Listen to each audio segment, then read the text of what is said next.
Ассаламалейкум. Бүгін біздің тақырып қарыз жайында болады. Жалпы Қазақстан Республикасында 80% адам қарызда жүр екен. Біреу банкке қарыз, біреу кредитта, және де біреу ипотекамен қарыз, біреу рассрочкамен, біреу кооператпен, біреу адамдарға қарыз болады. Яғни Қазақстанның 80% бізде қарызда екен.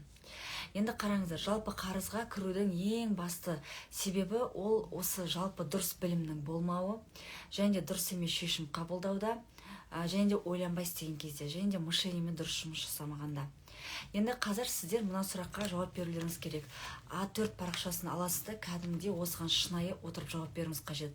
Сол кезде неге сізде қарыз бар, және де одан қалай құтылу керек, екінші ол қарызға қалай кірмеу керек, соны түсінесіздер. Ең бірінші сұрақ, ақша сізге не үшін керек?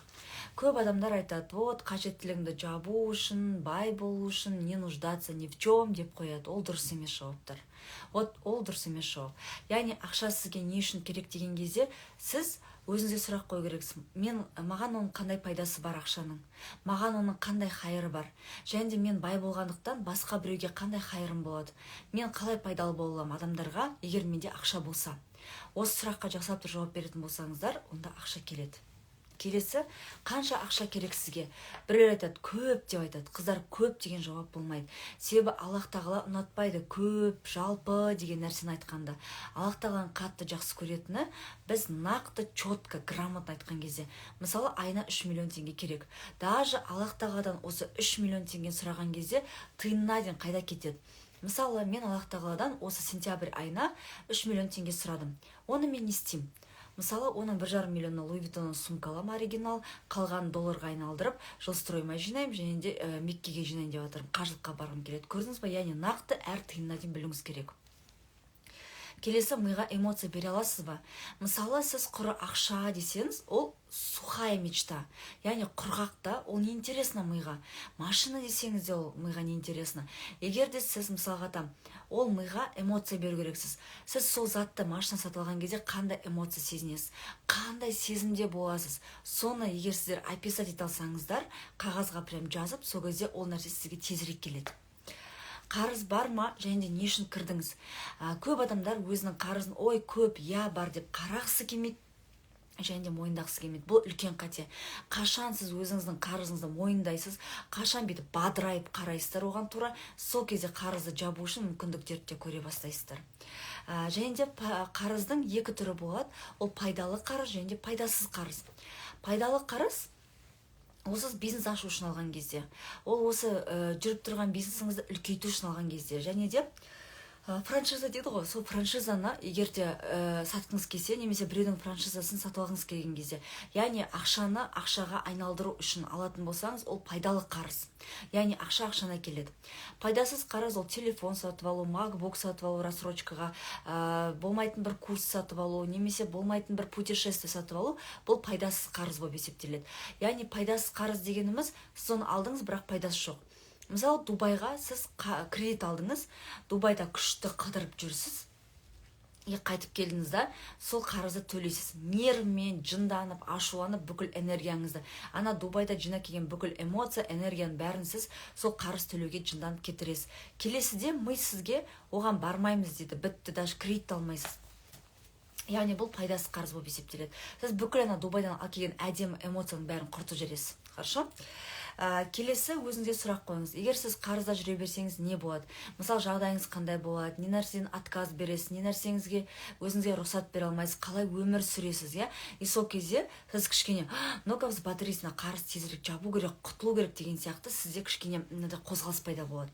Келесі өзіңізге қоятын сұрақ, егер де сіз қарыздан құтылсаңыз, сізді қандай өмір күтіп тұр? Дәл осы жерде точка роста бар. Дәл осы жерде өзіңізге деген мақсаттарды қойбасаңыз болады, өзіңізге мотивация қойбасаңыз болады. Яғни қарызы жапқан адам кәдімгідей қанаттары өсіп кетеді, өзін күшті сезінеді, мен қолымнан келеді екен ғой деген өзіне сенімділік пайда болады, самооценкасы өседі, потенциалы өседі, қаншама нәрсеге бизнес идеялар келе бастайды, иә? Прям жанып тұрады. Сондықтан осы сұрақтарға жауап беру арқылы сіз өзіңіз неге қарызға кіргеніңізді және де қалай қарызды жабуды түсінетін боласыздар. Бірақ шынайы жауап беріңіздер. Адам қашан өзімен шынайы болады, сол кезде ода бітті, точка роста басталады екен. Қарызды ойлай берсек, қыздар, біз қарызды ешқашанда жаппаймыз. Дәл осы жерде бүкіл фокусымыз қарызға кетіп жатқандықтан біз қарыз жаба алмай кетеміз. Сіздер білетін боласыздар, закон Парето деген бар. Білмесеңіздер Гуглда және ютубтан теріп зерттеңіздер. Закон Парето деп аталады. Ол жерде 80-20. Яғни 20% қана әрекет етіп, 80% результат көр деген сияқты. Енді қараңыздар, осы Парето заңдылығын біз қарызға алып келетін болсақ, 80% біздің бүкіл уақытымыз, ойымыз, энергиямыз, күшіміз, фокусымыз, қабілетіміз, ресурсымыздың бәрі осы қарызға кетіп жатыр. 80% ойлаңызшы. И тек 20% ғана бізде идеяға, Аллаға тапсыру, зікір айту, дұға жасау, ризықтың Алладан екеніне жаңағы осындай 20% ғана кетіп жатыр. Екеуінің орнын фак етіп астыруымыз керек. Яғни біздің қыздарына 80%-ымыз, ол Аллаға тапсыру болу керек. Қашан сізде 80% Аллаға тапсыру болады, 20% ғана тек сол қарызды ғана ойлау болады, сол кезде біз қарызды без проблем жабамыз. Себебі біз бұны өзімізге алып жатқан жоқпыз жауапкершілікті. Біз Аллахқа тапсырып жатырмыз. Аллах маған көмектес деген сияқты. Және де қыздар, когда бізде қарыз бар кезге біз қатты напрягаться, напряженный жүреміз да. А когда сіз напряженный состояниеде жүрген кезде ақша келмейді сізге вообще. Күтпей ақ қойыңыз. Алладан қанша домалап сұрасаңыз да келмейді сізге. Қашан сіздер на расслабоне боласыздар, қашан фокусты алып тастайсыздар, қарызда наоборот фокусты больше табыс табуға, осы өмірде рахат алуға, Аллах тағаланың чудаларын көруге, Аллахпен восхищаться етіп бастайсыздар, сол кезде ақша келеді бізге. Және де ақша, қыздар, бұндай состояниеде келмейді, бұл факт. Менде де қарыз болды. Мен осы қарыздарды қатты ойлап, напрягация етіп жүрдім. Курстарын тек сол үшін саттым да. Бірақ ақшам келеді миллиондап. Бірақ оның бәрі берекесіз болып кетіп жатты да. Кәдімгідей берекесіз, қайда жұмсағанымды білмеймін да. Сондықтан қыздар, қашан сіздер на расслабоне, ризық Алладан, Аллах просто так маған бәрін береді деңізші, бітті. Мүмкіндіктер көп келе бастайды, ақша да көп келе бастайды, қарызыңыз да жабылып кетеді. Мгновенно 5-6 ай бойы, жылдар бойы жабылмаған қарызыңызды бір айда биліп жауып тастайды ғой Аллах Тағала деген. Сондықтан осы жерде қыздар Аллахқа тапсыру өте маңызды. Қарызды қалай жабамыз? От өзіңіз есіңізге түсіріп көріңіз. Сізде бір қарыз болды, банктен болсын, немесе бір адамға болсын, оны қалай жаптыңыз? Ең үлкен қате адамдардың жасайтыны, ол банктан бір қарыз алады, сосын адамға берді. Яғни қарызды қарызбен жабады. Бір қарызды жабу үшін сіз екінші қарызға кіресіз. Екінші қарыз жабу үшін үшінші қарызға. Вот осындай бітпейтін бір какой-то адский кругта сізде, олай болмайды. Егер де сіздер осылай қарызды қарызбен жабатын болсаңыз, миыңыз сізді еске сақтайды. Аха, дейді, оказывается, бізде осындай оп-оңай метод бар екен ғой. Жеп-жеңіл осылай, оказывается, қарызды қарызбен жабады екенбіз ғой дейді да, сізге ешқандай идея бермейді. Сізді жалқау қылып тастайды да ми деген. Ми и так жалқау да негізі, Сол үшін біз миды вечно мышлениемен жұмыс жаса, түп санамен жұмыс жаса деп қақсап жүретіміз. Сондықтан біздің осындай курс беретіндердің. Қараңызшы, сізде табыс табу клеткалар және ақша клеткалары бар. То есть сіз каждый раз қарызды қарызбен жапқан сайын сіздің ақша клеткаларыңыз, табыс табу клеткаларыңыз деп үйте береді да сізге. Неге үйте береді? Потому что сіз оларды напрягать етіп жоқсыз. Олар деген дайында жұмыс істеуге сізге. А сіз каждый раз қарызды қарызбен жауып, ең оңай жолын, жеңіл жолын таба бересіз сондай. И сол үшін олар напрягать етпейді, сізге жұмыс жасамайды.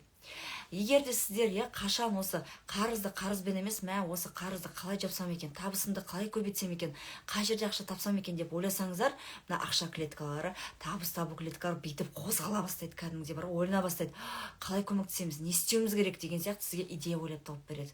Сондықтан өзіңіз просто каждый қарызыңызды ойлаңыз, қалай жаптыңыз.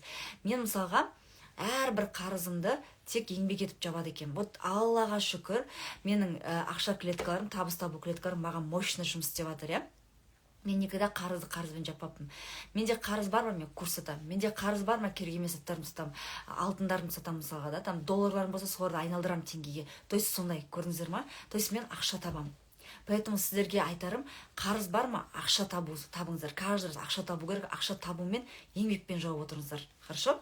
И қарыз қайдан келеді? Жалпы қарыздың келуі ол екі себеппен: ақша туралы білімнің болмауы сізде, сол сізді қарызға келеді, және де керекті білімнің болмауы. Мышлениемен жұмыс деген сияқты, травмамен жұмыс істеу керек, анау мынау деген білімнің, керекті білімнің болмауы и ақша туралы білімнің болмауы сізді қарызға алып келеді екен, оказывается. Мысалы, неге адамдар финпирамидаға кіріп жатады, одан кейін бүкіл 10 миллион салып жүреді? Потому что ақша туралы білім жоқ и керекті білім жоқ. Білімді адам ешқашанда ақшаны салып жүрмейді. Мысалы, маған да әртүрлі мошенниктер звондайды, сізде осындай екен, сізді алдайын деп жатыр, ана мынау, егер қойшы айналайын деп болды. Сіз ағылшынша, қытайша, түрікше, қазақша сөйлеңізші, звондағанмен нервылар қайнап кетеді. Негізі ешкім сіздің счетыңыздан ақша ұрлай алмайды. Ұрласа да хайыр бар ғой, бірақ ешқашанда сізге жіберген смс-ті айтып, ол тупой адамның әңгімесі да уже, болмайды ондай.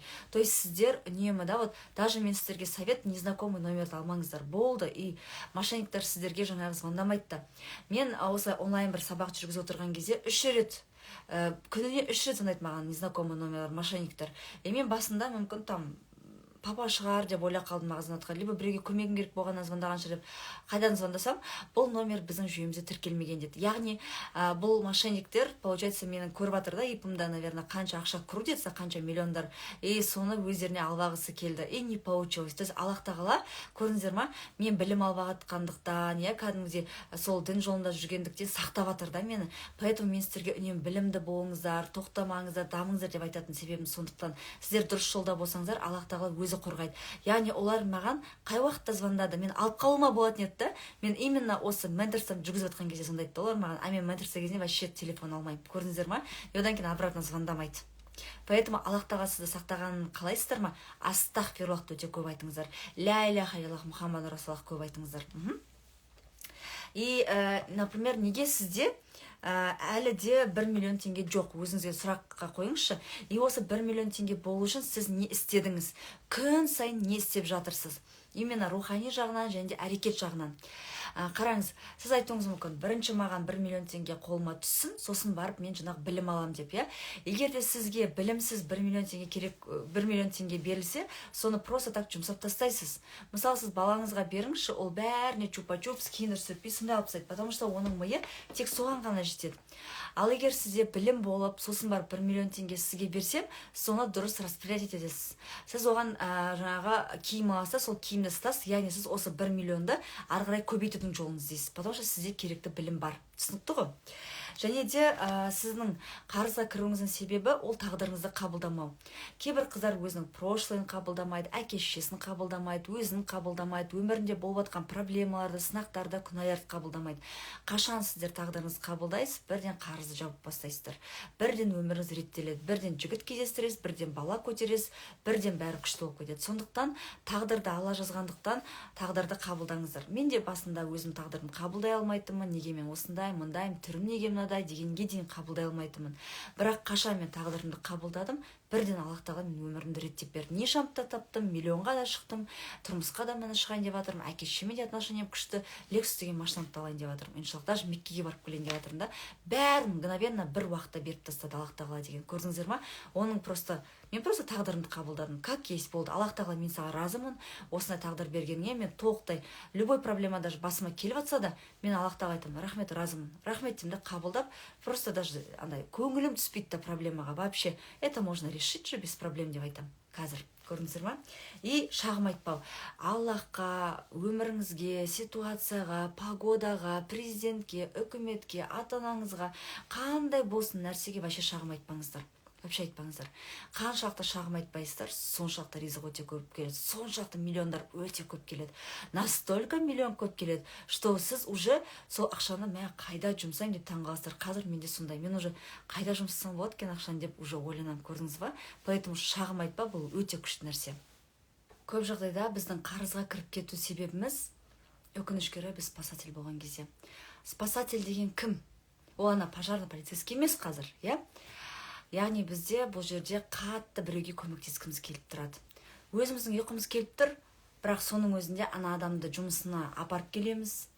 қатты шаршап тұрмыз, бірақ басқа адамның жұмысын бітіріп жүреміз, басқа біреуге ақыл бере береміз қайта-қайта, әр адамды қателіктен сақтағымыз келеді, қайта-қайта ескерту айтып жүреміз. Яғни өзіміздің өмірімізді сүрмейміз, басқа біреудің өмірін сүреміз, басқа біреу үшін өмір сүріп жүреміз да, басқа біреу үшін бәріне дайынбыз. Вот осы спасатель деп аталады. Қараңыздаршы, адам ең әуелі өзіне қамқор болу керек.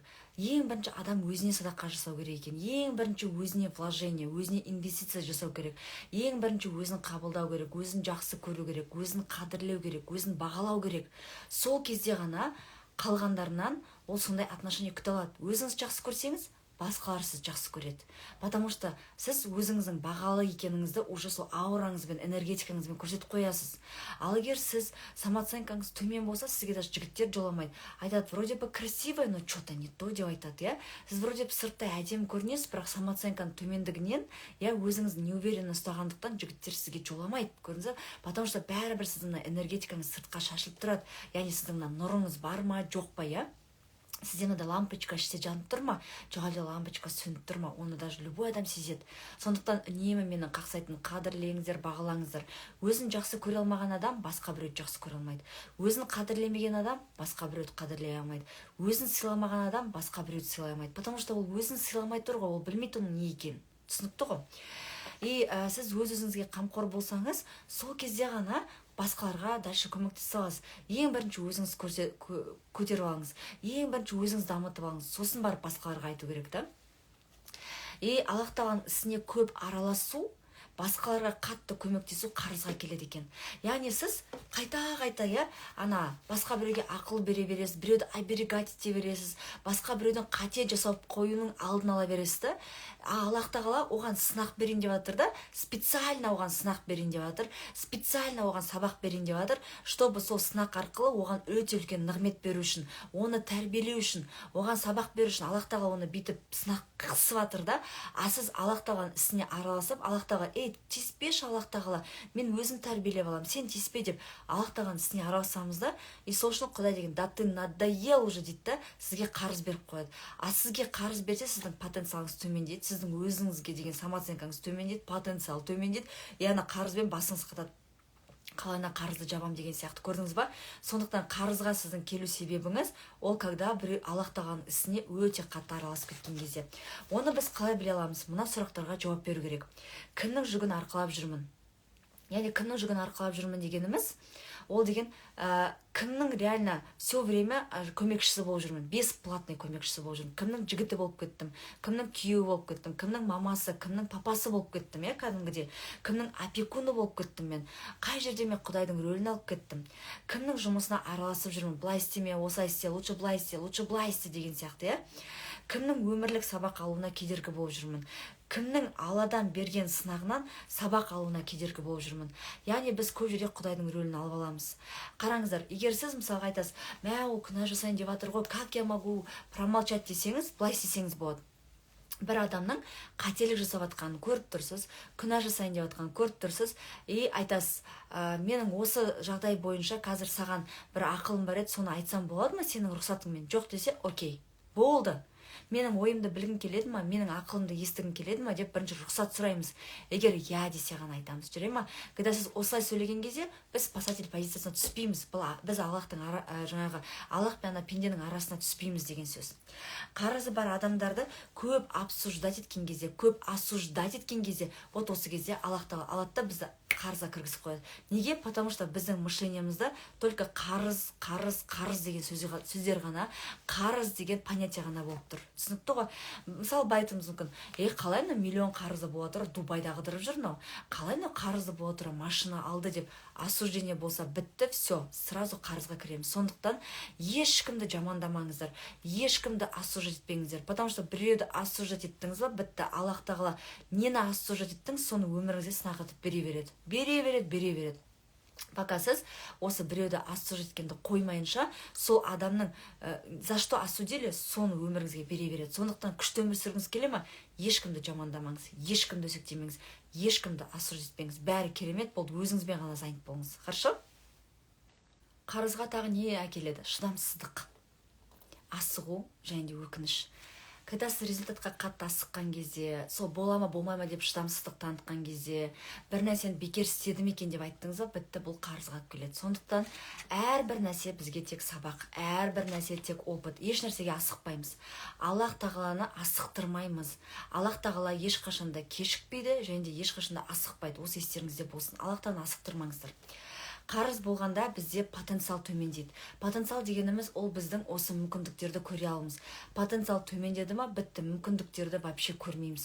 Аллах тағала беріп жатқан қаншама нығметтерді көрмейміз. Шүкірсіз болып кетеміз. Сондықтан сіздерге менен совет, күн сайын шүкіршілік дәптерін жүргізіңіздер. Күн сайын шүкіршілік жазып отырыңыздар, чтобы осы жаңағы шүкірсіздікке кетіп қалмау үшін. Шүкірсіздікке кеттіңіз ба, бітті, қарызға кіріп кетеміз. Мүмкіндіктерді көру үшін күн сайын жаңағы идеяларыңызды жазып отырыңыздар. Тағы да А4 парақшаны аламыз да тізіп жазамыз. Аллах тағалаға қандай шағымдар айттыңыз осы күнге дейін? Қандай шағымдар бар бізде? По-любому біз әрқайсымыз Аллахқа айттық. Неге мынадай погода, туф, мына жаңбырдай, туф, мына күннің ыстығынай, туф, осындай, туф, мынадай, бітті. Әрбір шағым бізді қарызға алып келеді. Сондықтан қандай погода болсын, қандай ситуация болсын, қандай әке-шеше болсын, қандай бала болсын, қандай клиент болсын, біздің жаңағы жұмысымыздағы бәріне шүкір дейміз. Ешқандай шағым айтпауымыз керек. Не президентке, не үкіметке, немесе там болады ғой, жаңалықты көретінімізді айтамыз, ой, осы үкіметтай, осыны уақытылы алғанда былай болады не еді деп вообще осуждение жасамаймыз. Вообще жасамаймыз ондайды, хорошо? Бәрі Аллахтан қалауымен. Қыздар, егер бір орман өртеніп жатыр ма, ол Аллахтан қалауы сол жерде болып тұр. Бір адам өліп қалды ма, Аллахтан қалауы болып тұр. Бітті, любой нәрсе, даже бізде қаңтар оқиғасы да, желтоқсан оқиғасы да 86 жылғы, оның бәрі, жылын дұрыс айттым деп ойлаймын, оның бәрі Аллахтан қалауымен болып отқан. Аллах тағаланың қалау болмаса, бұйрығы болмаса, рұқсаты болмаса, бұл дүниеде ештеңке болмайды. Даже мен сөйлеп отырмайтын едім. Даже сіз осы видеоны көрмейтін едіңіз, егер Аллах тағаланың осы жерде қалауы болмаса. Құранда айтылған, достаточно сказать ему слово будет, яғни Аллах тағалаға былай еткен ғана жеткілікті болды. Аллах тағала даже айтады, мына ағаштағы жапырақ даже менің бұйрығыммен түседі жерге, көрдіңіз ба? Аллах тағаланың барлық нәрсе Аллах тағаланың құзырында, соны ұмытпаңыздар. Және де біз көп жерде қорқып кетеміз, не үшін бір ситуациядан, адамнан, болмайтын бір бизнес бастауға қорқам, бірінші шар жасауға қорқам, ақша табуға қорқам, инстаграмға түрімді көрсетуге қорқам. Қыздар, пока сіздер осы қорқыныш болғанша дейін сіздер ешқашанда ақша таба алмайсыздар. Қорқыныш тек Аллах тағаладан ғана болу керек.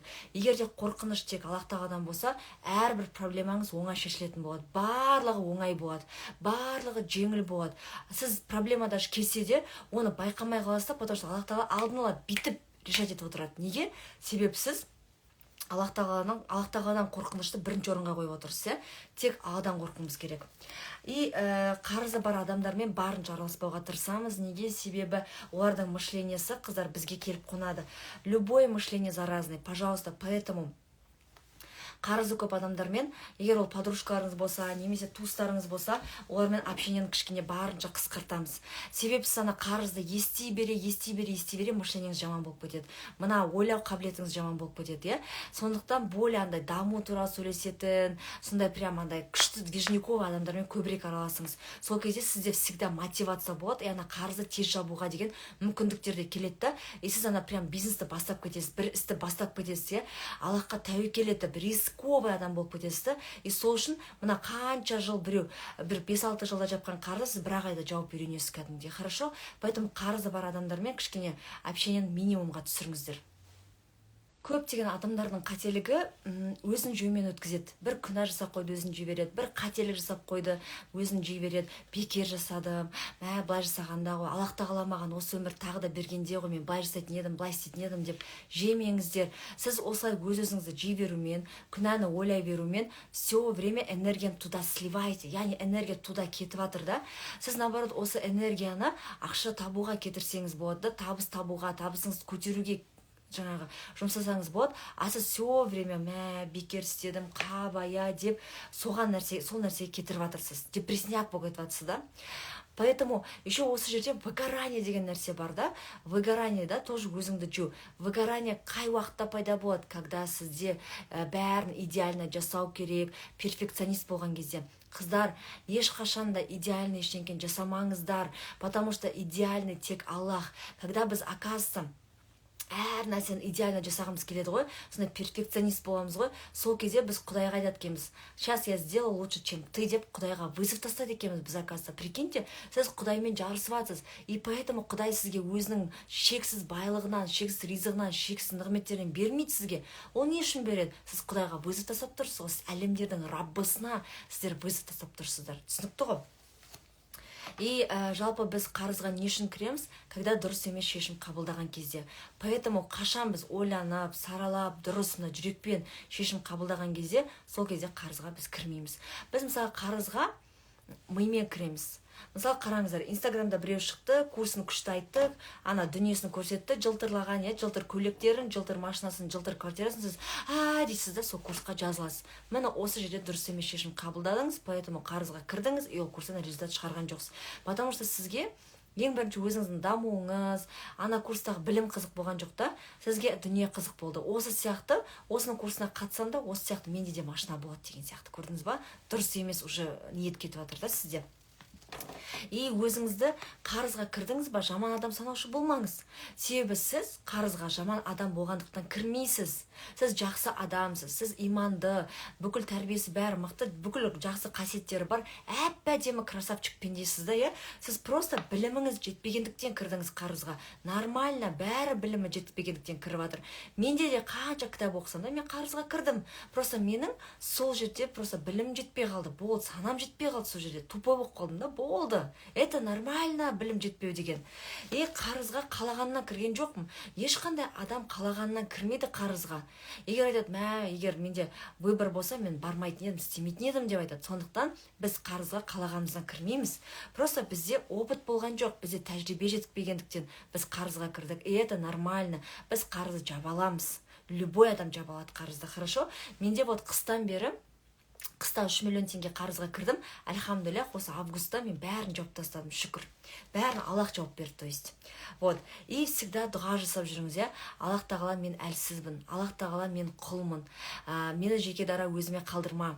Және де Адам ата мен Хауа ананың дұғасын алдыңғы сабақта айттым ғой, соны жасап жүріңіздер, айтып жүріңіздер, өте көп салауат айтып жүріңіздер. Және де Аллах тағала, мен саған қатты мұқтажбын, Аллах тағала, мен саған разымын, Аллах тағала, өзім саған табыстаймын деп өте көп айтып жүріңіздер. Сол кезде ризық сіз күтпеген жерден, сіздің мына қаншама сұрап жүрген дұғаларыңыз күтпеген жерден вот так вот орындала бастайды. Түсінікті ғой? Көптеген адамдар өзінің қарызға кіргенін, қарыз бар екенін айтуға ұялады. Негізі ұялмау керек. Себебі қарыз ол үлкен мүмкіндік. Сіз қанша теңгеге қарызға кірдіңіз, значит сол ақшаны бір айда сіз таба аласыз спокойно. Себебі сол қарыз жауатсыз ғой, и так айна қанша теңгеден болсын, яғни сіздің потенциалыңыз осынша теңгені таба алады. Яғни мына потенциал сыртқа шыққысы келіп жатыр да, соған мүмкіндік бермейсіз. И сол үшін қарыз арқылы Аллах тағала көрсетіп жатыр, міне сенің қолыңнан қаншама нәрсе келеді, міне сен қаншама ақша таба аласың деп Құдай сізге көрсетіп жатыр. Көрдіңіз ба? Қарыздан өткен адамдар өте успешный болады. Қарызын жапқан адамдар өте успешный болады. Неге? Потому что оларда өте жаңағы бизнесмендердің, успешный адамдардың мықты бір қасиеті орнайды. Ол стрессоустойчивость. Стрессоустойчивый деген қыздар әрбір нәрсеге шыдамды бола білу, асықпау, әрбір нәрсені саралау, анализ жүргізіп істеу. Яғни сізде уже мышление өзгереді. Осы қарызды жапқаннан кейін сіз адамдармен басқаша сөйлей бастайсыз, ақшамен басқаша жұмыс істеп бастайсыз. Сізде уже мышление никогда прежний болмайды. То есть сіз супер-пупер адам болып шығасыз, иншаллах. Поэтому қарызыңыз бар болса қуаныңыз, хорошо? И осы орайда тағы тапсырма, кішкентай күнәларыңызды жазып шығыңыздар. И сол үшін тәубе жасап Аллахтан, и соны істемеуге бел буыңыз. Қашан кішігірім күнәлардан бас тартасыз, бірден ақша келіп бастайды. И осы жерде тоже маңызды нәрсе, адамның қарызы болған кезде Аллахтан үмітін бүйтіп үзіп жібереді. Алысқа кетіп қалады Аллахтан. Олай болмайды. Наоборот, сіздің қарызыңыз болған кезде, осындай жаман ситуацияда болған кезде, наоборот, Аллаға деген үмітіңізді одан сайын өсіре беріңіз, хорошо? Одан сайын өсіре беріңіз. Аллахқа үмітті үзбеңіз. Көп адамдар ойлайды, мен жаппасам қалай жабады бұны, кім жабады дейді. Қыздар, осы жерде сіздер Аллах тағаланың барына сенбейсіздер да. Аллах тағала сізге көмектесетініне сенбейсіздер. Аллах тағала даже бомжға ризық береді да, қыздар. даже далада жүрген бомжға береді Аллах тағала ризықты, иә. Мысалы қаншама ұстаздар бар ғой, зарплаталары өте кішкентай, бірақ басқа адамдар, байлар оларға үй алып береді, айфон алып береді және машина алып береді. Это ризық, көрдіңіздер ма?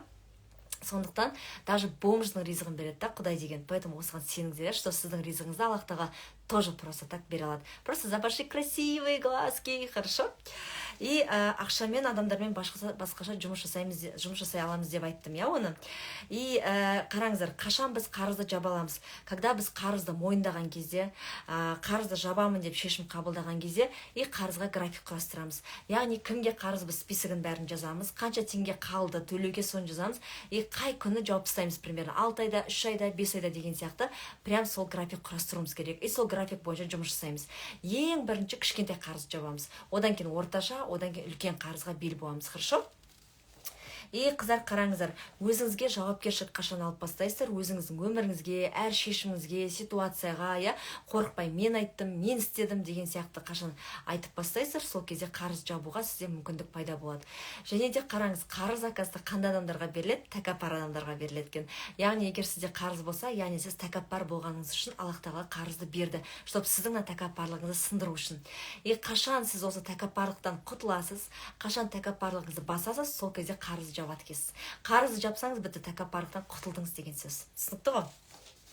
И когда біз осы кішкене уже өзімізді қолға алып бастаған кезде біз мүмкіндіктерді көріп бастаймыз. И осы мүмкіндіктерді біз ақшаға айналдырып бастайды екенбіз кәдімгідей. И қарыз каналын қалай жабамыз? Вот сол кезде ризық каналы ашылады екен. Сондықтан қарыз алмауға бел буыңыз. Бір қарыз жаптыңыз, бітті. Қарызды қарызбен жаппаңыз. Қарызды алмаймын деп бел буыңыз. Вот сол кезде сізге ризық каналы ашылады. Түсінікті ғой?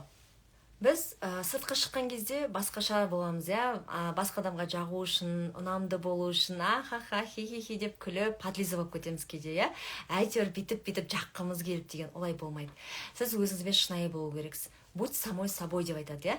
Мен де көп притворяться ететінмін негізі. Ана адамға ұнау үшін бүйтіп сөйлейтінмін, бүйтіп әрекет ететінмін. Бірақ мен уже маска киюден шаршағандықтан өзім болдым да, яғни тағдырымды қабылдадым, какая есть, бәрімен сондаймын. Міне қазір сіз мен қалай көріп отырсыз, мен живойда сізбен осылай сөйлесем, әке-шешеммен де осылай сөйлесем, жігітіммен де осылай сөйлесем, иә.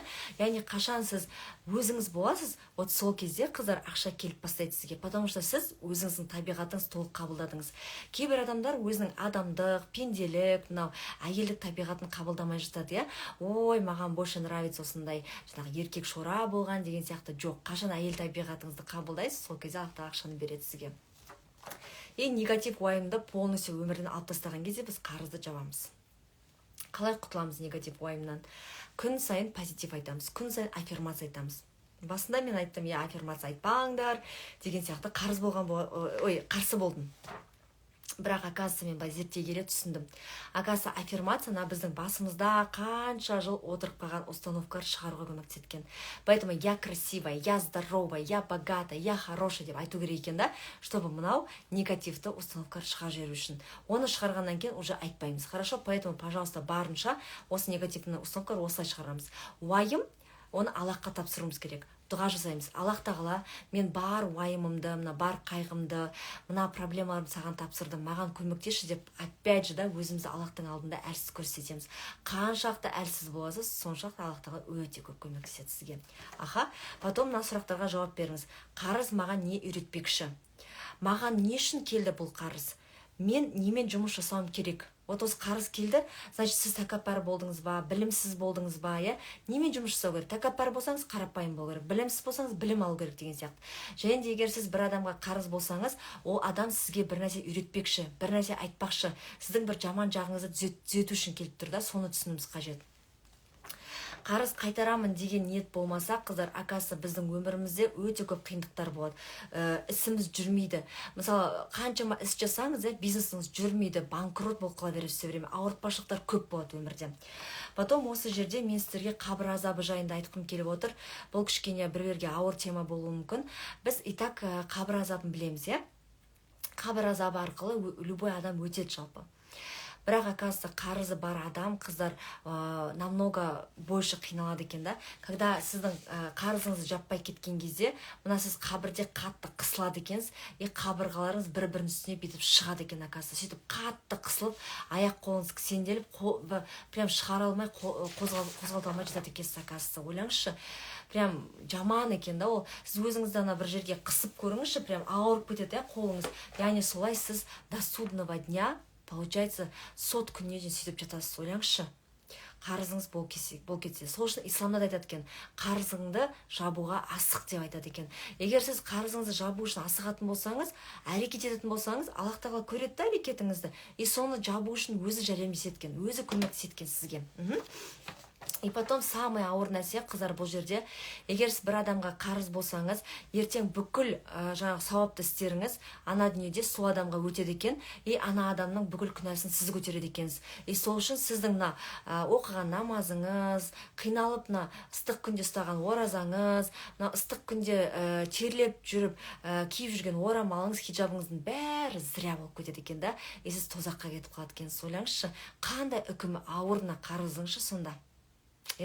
Жалпы аманатты бұзу ол да қарызға алып келеді, кәдімгідей ризықтың кешігуіне алып келеді, ризықтың келмеуіне алып келеді. Сондықтан қыздар өтініш, егер де өзіңіздің мынау қасықпен жинаған, зубочисткамен жинаған, әрең жинаған сауапты істеріңізді басқа біреуге просто так бір болмайтын қарыз үшін да бере салғыңыз келмесе, онда, пожалуйста, бүгіннен бастап осы қарызды жабамын деп ниеттеніп асығыңыздар жабуға. Хорошо, потому что біз жалпы әр адамның ажалы бар да, бірақ Аллах тағала оның уақытын айтпаған. Не үшін айтпаған? Чтобы біз всегда дайын болып жүру үшін, өлімге всегда дайын болып жүру үшін, чтобы біз бүгін әрекет ету үшін, чтобы біз жалқау болмас үшін. А біз не істеп кеттік біз? Қазір нәпсіміздің семіргені соншалықты, біз как будто өлмейтін адам сияқты жүреміз осы дүниеде. Кім біледі, мүмкін бүгін ұйықтап ертең оянбаймыз бәріміз. Мүмкін соңғы рет көріп тұрмыз бірімізді деген сияқты. Поэтому, пожалуйста, қарызыңыз бар ма, барынша тезірек жауап тастауға тырысыңыздар, графикті құрастырыңыздар, жүре ма? Потому что ертең қыздар, оказывается, қарызы бар адам тозаққа кетеді екен. Просто тозаққа кетіп қалады екен. Просто так кетіп қаласыз. Қарызыңыз бар болған үшін ғана. Потому что сіз ертең ана кімге қарыз, даже банкқа қарыз болсаңыз да, сіздің мынау бүкіл жаңағы сауапты істеріңіз сол адамға кетіп қалады екен.